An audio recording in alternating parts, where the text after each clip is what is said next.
Hello, I'm James Harvey, the professor of music theory at the College of Southern Nevada with 5-Minute Music Theory. We're going to start the timer, head over to our screen, and we're going to talk about the supertonic 7th chord in this video. So we've already covered all the dominant 7ths. Now the second most common 7th chord, which is the supertonic 7. If you remember the function of the supertonic chord, it is the stronger of the two predominant chords. There's subdominant in that box and supertonic. The subdominant can go into the supertonic, but the opposite can't happen because the supertonic is actually the stronger of the two.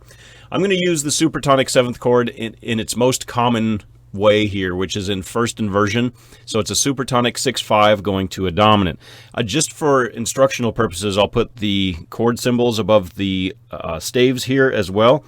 So the supertonic chord is a D minor chord, and if it's in first inversion, it's going to have the F in the bass, and then of course the dominant chord in C major is a G chord. So we need to write an F in the bass followed by a G in the bass. And I'll put it in that octave. I could put it an octave lower, but that's a little bit low in the range. And now we just need to voice these as we've been voicing everything. So the first chord, I'm going to strive to have a complete 7th chord. It's a D minor 7, and actually I forgot to put the 7 on there. Now it's correct.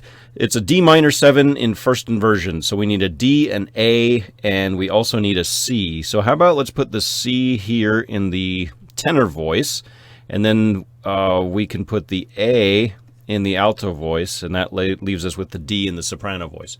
A lot of different ways that we can voice this chord. This is just one. We'll use this for instructional purposes only. Now I want to watch out here in the next chord. It's very easy for me to accidentally write parallel fifths right there. So I'm going to watch out for that, and instead of going up to a D, I'm going to keep the B here. Now, of these two chords, the first one is D-F-A-C, the second one is G-B-D. So unfortunately, we don't have any common tones to keep common, so we're going to have to move somewhere. We have a G already, we have a B, we need another G, and we need a D. And actually, you know what, I lied. We do have a common tone. There it is. I'm just fooling with you.